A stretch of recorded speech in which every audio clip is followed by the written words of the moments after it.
10 years ago, was formulated by none other than Dr. Madhusudan Reddy, who is himself a follower of Sri Aurobindo. And in every aspect of philosophy, he brought in Sri Aurobindo. Indian philosophy, of course, but in ethical philosophy, moral philosophy, in all of these, there was so much of Sri Aurobindo. So it was evident that he had written widely and mentioned so many, and almost enlightened so many new paths.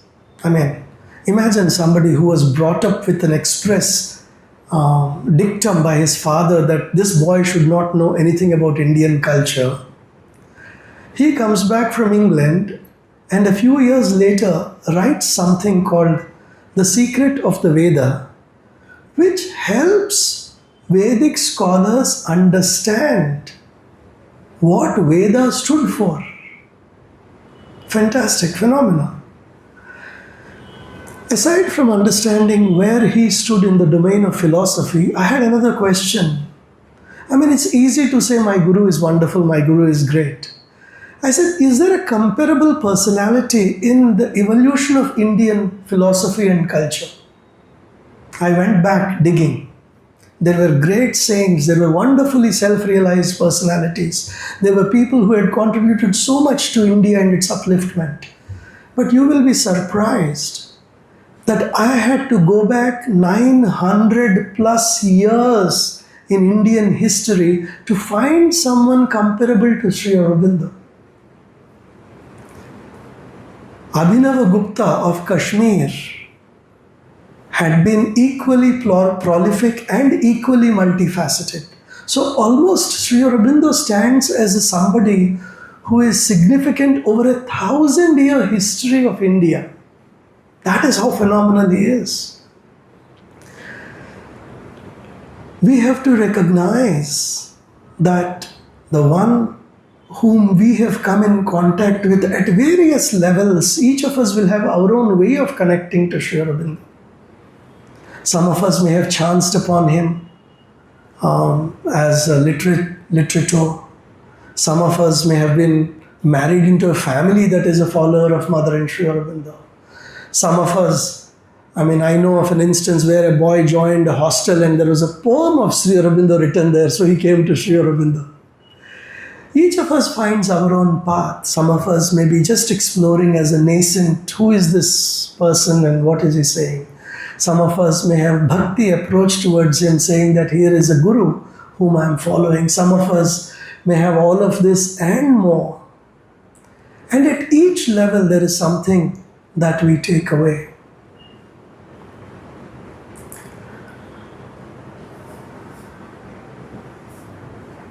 If we are a beginner and we are trying to find out what is or who is Sri Aurobindo and why does he write such complex English, we need to know that Sri Aurobindo, particularly if you are inclined on the spiritual side of things, Sri Aurobindo is one of the greatest yogis of India. He is somebody who is a walking Upanishadic rishi, who has enlivened the truths and given it to us. And when we say his English is complex, it indeed is if you pick up a certain set of works. If you pick up Life Divine as your first book, which many people do, Sri Aurobindo, important books, Life Divine, let me read Life Divine, Amazon.com, Life Divine. 2 pages and you're saying, why did I bring this Victorian English book into the house? I can't make head or tail out of it. If you feel so, Letters on Yoga is a simple, easy to read manual for spiritual living for anyone across any path. In fact, I have had members, spiritual seekers, walk into this premises asking me, do you have Letters on Yoga? Why? Because somebody told me for every spiritual seeker, this is a recommended book. So I will read Letters on Yoga. Simple. In that book, what you find when you open, particularly from volume 2 onwards, every page has 4 or 5 letters, small, 3 sentences, 4 sentences. Sir, I am not able to meditate. He will give you guidance on meditation. I am not able to understand how to reconcile spiritual path and worldly desires. I am unable to handle my ego. Every simple problem a spiritual seeker has, Letters on Yoga has an answer. Very simple to read. It's not complex at all. Anyone who reads Letters on Yoga will not find Sri Aurobindo complex. Most spiritual seekers in India, of any consequence, there is one book they all read. What is it? Bhagavad Gita. Essays on the Gita is one of the most easy to read works of Sri Aurobindo. Each chapter is only 5 pages to 6 pages, and each theme that is taken up is a very basic theme, and it walks you through it, and yet it gives you the most profound understanding. Because Sri Aurobindo has surveyed the very foundations of Sanatana Dharma over his entire life and written extensively, and also because he is one of the brightest intellects India has witnessed in over 1,000 years, you will find that even a small exposition he has given on a shloka will give you more value than another book which may have 4, 5, 6 pages on a shloka. Recently I was going through one simple shloka of Sri Aurobindo.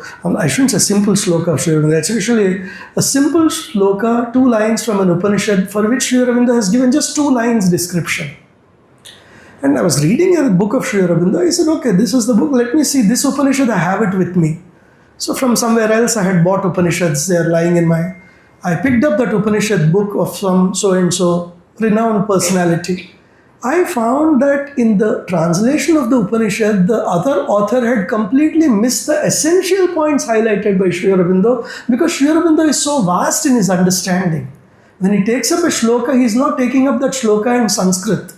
He is taking up the entire distilled knowledge of Sanatana Dharma and giving you what the shloka means in that context. Suddenly you have here I have one translation of 3 passages addressing maybe a nut and a bolt, and here is Sri Aurobindo's 2 lines that is opening up the cosmos for me. How profound! So for anyone who is beginning in Sri Aurobindo's path, Letters on Yoga, Essays on the Gita, they're actually, if I ask me, irrespective of any path, these are mandatory reading. It doesn't matter whose path you are following, because these days most seekers are open-minded and they read books across multiple paths. So, the literature of Sri Aurobindo and the help available today is so much that the refrain that we have heard for decades that Sri Aurobindo is difficult to understand must be cast away completely. If you have picked the right book and if you are able to seek the right guidance, many of us are available to you, me, Archana, so many of us are here, and we can definitely help you in picking these books and understanding the path of spirituality of Mother and Sri Aurobindo. The Synthesis of Yoga of Sri Aurobindo is a very unique book, written 100 years ago at a time when each path of Sanatana Dharma was very keen to find its superiority, exclusive superiority. Bhakti saying that bhakti is the best path and jnana and karma are actually going to mislead you. Karma is saying that bhakti and jnana are not of any consequence. At that time, 100 years ago, Sri Aurobindo wrote a book that said the human nature is complex and each of us has multiple elements inside of us. There is an intellect that is seeking answers. There is a heart that melts to the love of God, and yet we are all creatures that have to earn a living, so karma is inevitable in our life. He says, you have to see God in all of this. You have to understand God as jnana. And particularly, Jnana Yoga deals with how to tackle your own nature and how to develop a certain spiritual outlook. How to distance yourself mentally, a little bit stepping back. All of this is Jnana Yoga. Neti neti, but not in the traditional sense that you have to leave these colors and wear some other colors. He says neti neti is an internal process. Keep the distance between you and your outer life, you and the emotions of other people around you, you and the needless control that every human being is programmed to live with. At my age, I'm almost becoming a senior citizen. Not yet, but I'm almost there. I have many friends who are senior citizens, and they say, I want peace of mind. The first step towards peace of mind is letting go of control of life or trying to control life. How many of us can do it? We struggle to control every aspect of life, and suddenly, if you want peace at 60, you can't let go of life if you have held on to it so tightly all through your life. How do you let it go? मुट्ठी तो खुलती नहीं है कब्र तक. We have to cultivate it in our 30s, in our 40s. We have to cultivate that. So Jnana Yoga has a very important role to play, and Sri Aurobindo has written entire chapters on Jnana Yoga. Then comes Bhakti Yoga. The irony is, when you open Synthesis of Yoga, you find the least number of chapters in Bhakti Yoga section. So people think, oh, this is only Jnana Yoga path, this is not Bhakti Yoga path. But the truth of the matter is, without love for the Divine Mother and the Master, how far can we really go? It is a reflection that we have to make. In our path, the Mother and Sri Aurobindo are one consciousness that is embodied in two different bodies. Without him, I exist not. Without me, he is unmanifest.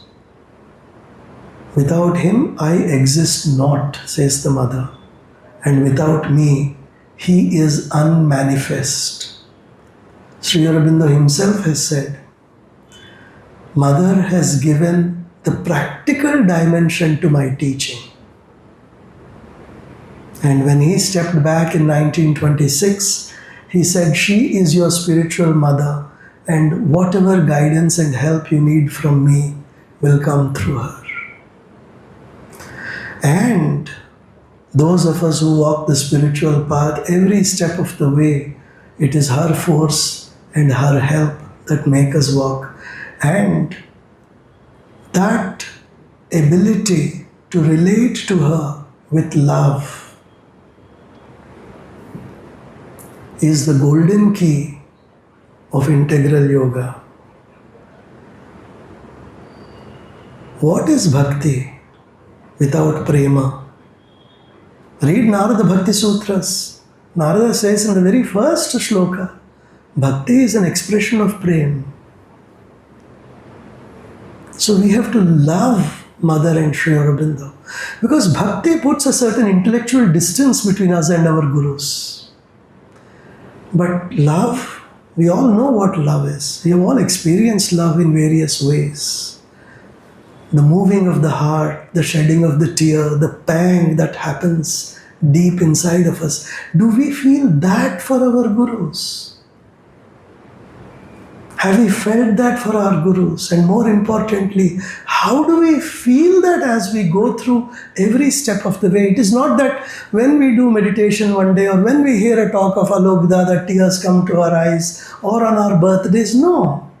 With every breath, can we love Mother? With every breath, can we love our Guru Sri Aurobindo? In fact, I might go so far as to say that in our path, perhaps some have successfully developed that love for Mother, but far fewer have even made an attempt to love Sri Aurobindo. Somewhere along the way, we find that Himalayan distance, the grand personality of Sri Aurobindo. But somewhere, can we love Sri Aurobindo? Can we bring out that feeling that we have perhaps for our father to this Guru and say, you hold me and walk with me. You make me walk with you. It is something we have to feel deep in our heart, and in the ethos of ashram, we have people who have felt it. There was a lady who would talk to Sri Aurobindo in the photograph. She saw him, she played with him, she played in his lap when she was a child of 5, and as she grew into the womanhood, Sri Aurobindo left his body, and she was somewhere in Bengal, and that night she had a very frightening dream, and she realized that Sri Aurobindo had left his body. But she had such a beautiful and unique contact with him that in her mind she would hear Sri Aurobindo's voice continuously. Whenever she had any difficulty, whenever she had any situation, she would talk to him and he would answer her back. Now, do you think it is restricted only to her? No. That door is open to each one of us sitting in this room today. The only question is, do we open that door? Do we think of opening that door? I had a senior friend of mine who doesn't live in Pondicherry, he lives in Noida, and he shared with me something very intimate one day. He was reading Sri Aurobindo's one of the mightier volumes, and he fell asleep unable to understand in the afternoon. And as he slept in the afternoon, in that siesta, Sri Aurobindo came to him and explained the passage he was reading. Sri Aurobindo is in the subtle physical, and those who have the capacity can see him there. These are the words of the mother. He is not out of our reach. He is very much in our reach. Can we open our hearts to love him? Can we ask him to open our hearts to love him? And yes, it is possible. And the love for Sri Aurobindo is one of the things I would like you to carry back with you, both as a feeling and as a question on how do I deepen my love for Sri Aurobindo? They are living. Forget it, 1950, what he left, it's only the physical sheath. He is very much present now. Can we open our hearts to him? Can we ask him to fill our hearts with divine love and love for the divine? With divine love and love for the divine. And say, Lord, Guruji, Prabhuji, be with me. Make me be with you every step of the way. And that is the Bhakti Yoga of Integral Yoga. It is not a very strange concept. It is not a very abstract concept. It is a living, throbbing vibration of love emanating from our heart for our Gurus. Of course, in our synthesis of yoga, there is so much more that he has said about Karma Yoga, about yoga of self-perfection, that we have to carry with us. We have to work in making sure that every step of the way, while we are in this Grihastha Ashrama and while we are with holding our jobs and handling our families, are we pulsating with the divine guidance? Is every act an offering? Is every thought an offering? Once, a small passage of Mother on thoughts and bringing spiritual light into thoughts. I sent it to a friend of mine. She was a vice president in a very big multinational organization, just 5 lines. She read it and said, "My God, this is so difficult."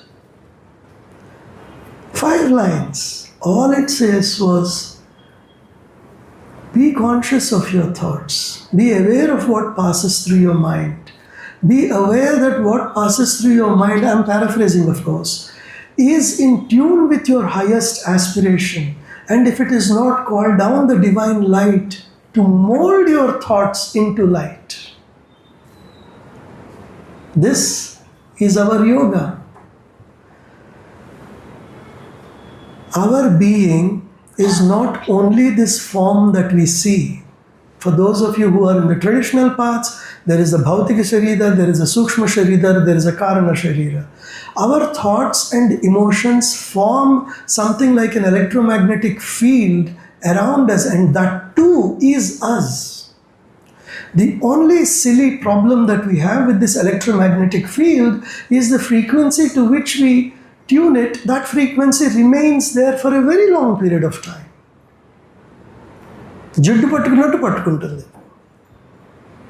మనం ఏ thoughts అయితే cultivate చేసుకుంటామో, a thought patterns అయితే cultivate చేసుకుంటామో, those thought patterns remain imprinted in our subtle body. Now our job in yoga is to open that imprint to the divine light. ఆ జిడ్డుని వదిలించుకోవాలి మనం. We have to get rid of that very intractable, and this is spirituality for us. This is integral yoga for us. Can we call Mother and can we call Sri Aurobindo to bring their light? There's a beautiful and simple prayer of in this path that Sri Aurobindo himself has written and given us, and this is a prayer that one can repeat 3-4 times in the morning, 3-4 times in the evening. Om Sri Aurobindo Mira, open my mind, my heart, my life to your light, your love, and your power. In all things may I see the divine. Look at the beauty of this prayer. This is something Sri Aurobindo himself has written and given to a sadhak. Open my mind to your light. Open my heart to your love. Open my life energy, prana, to your power, Shakti. Ichha Shakti, Jnana Shakti, Kriya Shakti. This is integral yoga.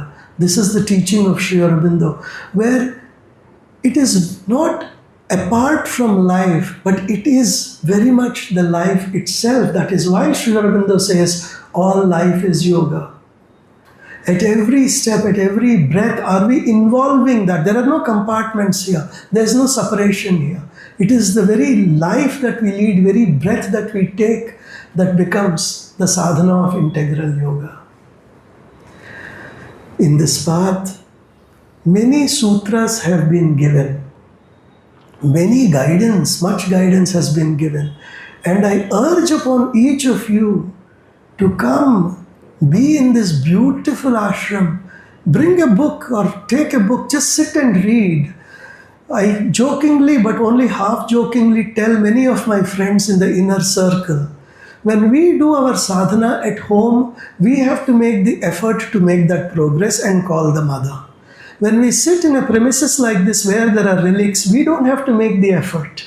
They will suffuse our being with the divine vibrations. Yes, many of us can't meditate for half an hour, 1 hour, 2 hours. So what do? What can I do here? There is an empty hall when I come. How long can I sit here? Take a book. Sit and read as long as you can. Half an hour. Take 2 books if you want more diversion. Just sit here for an hour. These vibrations will suffuse the cells of your being with supramental light. That is what the samadhi represents for each of us. It is a fountainhead of spiritual light. Let those vibrations come into you. You don't have to do the yoga. Those vibrations will do all the cleaning that is required and clear away all the debris and fill it with a lot of light. I know I've said this multiple times. You may have heard me say this also. Sometimes the patient is in the ICU and the relatives are sitting here. They say, "Wahan kya karna hai? Jo hona hai, yahan se hoga." What do I do there sitting in those corridors of ICU with all those vibrations? I will sit here, let the mother take care of the thing. There is a huge amount of spiritual power. The very place you are sitting is a witness to nearly 50 years of sadhana. 40 years of sadhana for sure, from 1980s. There have been many people who have gathered here every week. There are people who are sitting, who are staying in this ashram as sadhaks. We are very blessed that among the 300 centers of Mother and Sri Aurobindo around the country, only around 70 or 80 have the relics. And our forefathers have given us this gift. They have brought the relics and established them here. So I invite you all, come here, be here, soak in the vibrations, connect to Mother, connect to Sri Aurobindo. One of the teachers along this path, he visited us last year. And he just sat here, he meditated here. He is somebody who is extraordinarily sensitive to vibrations and power of the mother and the vibrations of the mother. He sat here and, he said, "Why don't you sit here every day for hours?" He said, "Just from these photographs, there's so much energy coming out." So somebody was going to Auroville. They said, "Why are you going to Auroville? Just stay in the ashram for a few days." So like that, There is so much that Sri Aurobindo and Mother have blessed us with in this atmosphere, in our very town. So let us all work in our spiritual development, take advantage of the wonderful blessings that Sri Aurobindo and Mother are pouring to us on the glass panels behind at the end of this room. You will read a message given to Hyderabad devotees by the Mother in 1963. She says, with my blessings for the descent of spiritual light into the group's consciousness, 1963, before I was born. That is why I keep saying we are very fortunate that our earlier generation has given so much. Let us open our hearts on this auspicious day. Invite Gurudev into our heart. Let us ask him to fill our hearts with love for him. Ask him to give us the capacity to love him. Give us the capacity to receive his light. Give us the blessings to mold our life on the spiritual path of integral yoga, so that not in some life in future, but in this very life, we are able to arrive at self-realization, Atma Sakshatkar, which in our path is called psychic contact, psychic realization. There is no tomorrow, there is no future life when it comes to spiritual life. The moment you have entered the doors of this ashram, there is a possibility of self-realization for you in this very life. On this auspicious birthday of our Gurus, let us commit ourselves to the spiritual seeking, and let us all aspire that in this life we arrive at spiritual self-realization and spiritual realizations. Let us all gather our consciousness, let us all gather our attentions, close our eyes for a few moments. Let us pray for this. Each of us ask the Gurus for spiritual realization and self-realization in this life. Let us ask for it quietly.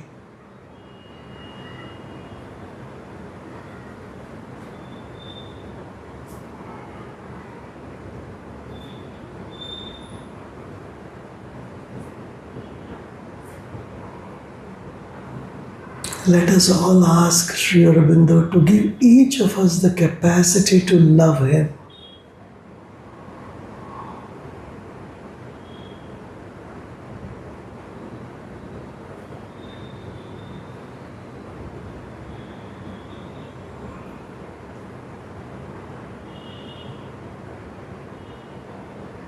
On behalf of all of us, I repeat the prayer one more time to our Gurus.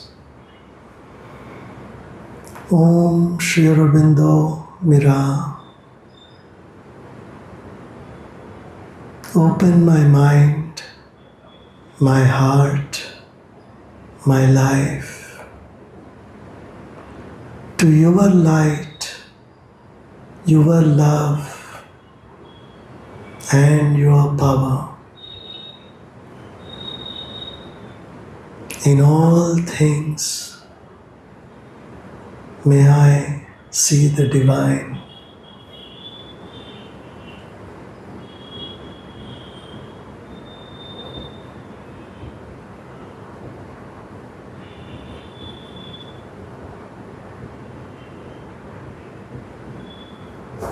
Let us all take a deep breath and chant Om together 3 times, and between the Oms, observe the silence in this room. Take a deep breath again and continue the next Om.